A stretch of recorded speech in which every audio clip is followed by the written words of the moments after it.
Hai semua, apa kabar? Salam sejahtera, salam sehat, amin. Perkenalkan, nama saya Michael. Saya dari Fakultas Bisnis dan Ilmu Sosial, Program Studi Manajemen Universitas Dian Nusantara. NIM saya 11121111162. Di video ini, saya ingin menjelaskan tentang manajemen SDM dari mata kuliah pengantar manajemen. Saya juga ingin mengucapkan terima kasih kepada Bapak dosen Pak Imam Yono atas kesempatan saya mengerjakan tugas besar ini, dan kepada semua pihak yang telah mendukung saya.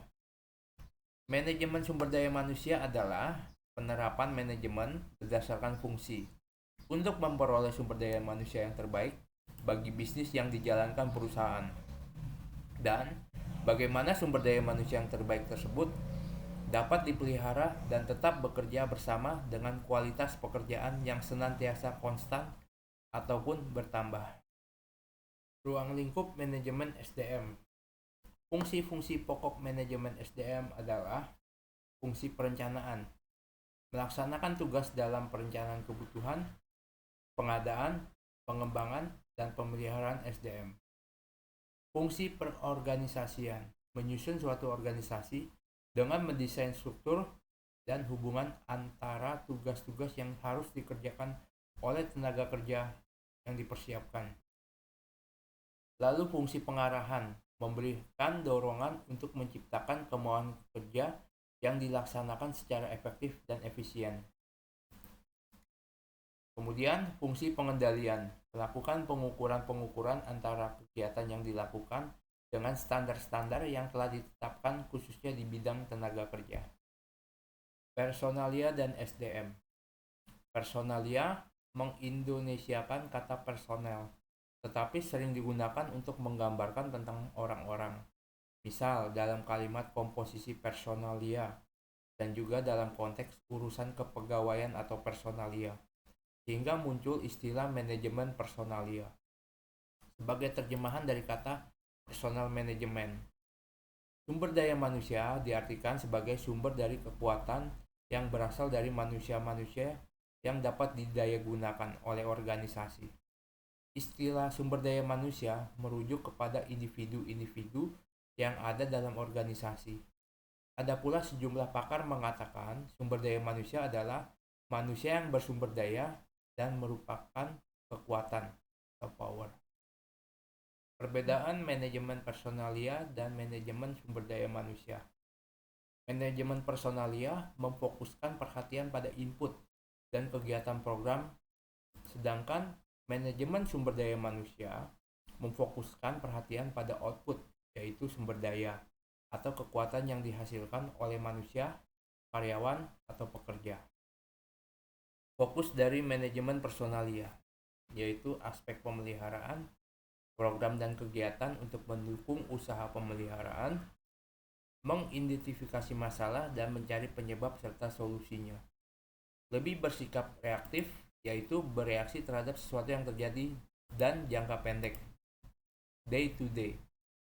Pekerjaan utamanya adalah administrasi kepegawaian, yaitu surat pengangkatan, administrasi pembayaran gaji, upah, kesejahteraan, surat-surat peringatan, dan arsip kepegawaian.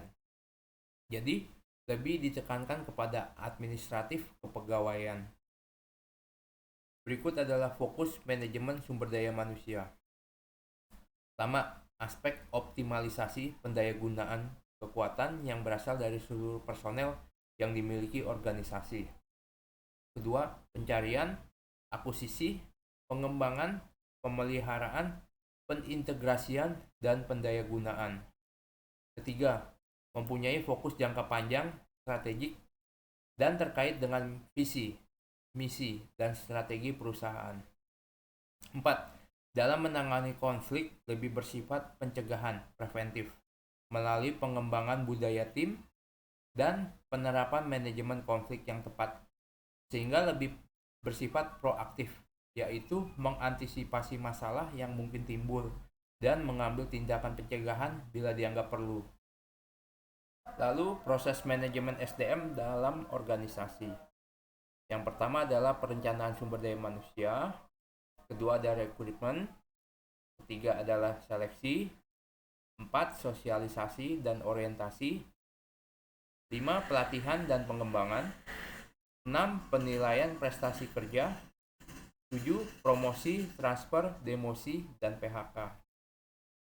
Berikut alur proses manajemen SDM dalam organisasi, yaitu perencanaan SDM, berlanjut ke rekrutmen para pegawai, kemudian diseleksi, lalu ke sosialisasi atau orientasi, kemudian masuk ke pelatihan dan pengembangan. Di sini ada penilaian dan prestasi kerja. Kemudian akan ada promosi, transfer, demosi, dan PHK. Balik lagi ke perencanaan SDM. Kemudian saya akan membahas tentang rekrutmen. Tujuan rekrutmen adalah menyediakan kelompok calon tenaga kerja yang cukup banyak agar manajer dapat memilih karyawan yang mempunyai kualifikasi yang mereka perlukan, sejalan dengan rencana SDM. Calon karyawan biasanya diperoleh melalui iklan, di surat kabar, agen tenaga kerja, kunjungan ke kampus atau perguruan tinggi. Seleksi. Organisasi memutuskan apakah menawarkan pekerjaan atau sebaliknya akan menarik tawaran pekerjaan tersebut. Seleksi termasuk menggunakan formulir lamaran, daftar riwayat hidup, wawancara, pengujian keterampilan, dan mencocokkan informasi dari referensi untuk mengevaluasi dan menyaring calon karyawan bagi manajer, yang akhirnya akan memilih dan menerima calon. Lalu di sini ada sosialisasi, orientasi. Didesain untuk membekali karyawan baru dengan informasi yang diperlukan agar dapat berfungsi secara efektif dalam organisasi. Pendatang baru kerja memperoleh informasi mengenai pekerjaan rutinnya sehari-hari. Diperkenalkan kepada rekan sekerja, terbiasa dengan tanggung jawabnya, dan diberitahu mengenai budaya organisasi, kebijakan, dan harapan yang bersangkutan dengan tingkah laku karyawan. Pelatihan dan pengembangan. Keduanya bertujuan untuk meningkatkan kemampuan karyawan dalam memberikan kontribusi pada efektivitas organisasi. Pelatihan didesain untuk meningkatkan keterampilan dalam pekerjaan yang sekarang. Program pengembangan didesain untuk menyiapkan karyawan sebelum dipromosikan. Penilaian prestasi kerja.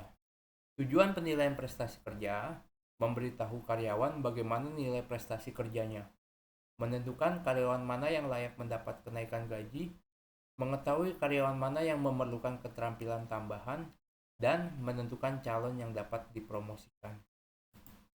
Membandingkan prestasi kerja seseorang dengan standar atau tujuan yang dikembangkan untuk posisi orang tersebut. Prestasi kerja yang rendah mungkin menandakan perlunya tindakan korektif seperti pelatihan tambahan, demosi, atau PHK.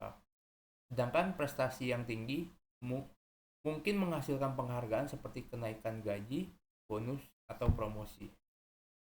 Promosi, transfer, dan demosi mencerminkan nilai seorang karyawan bagi organisasi.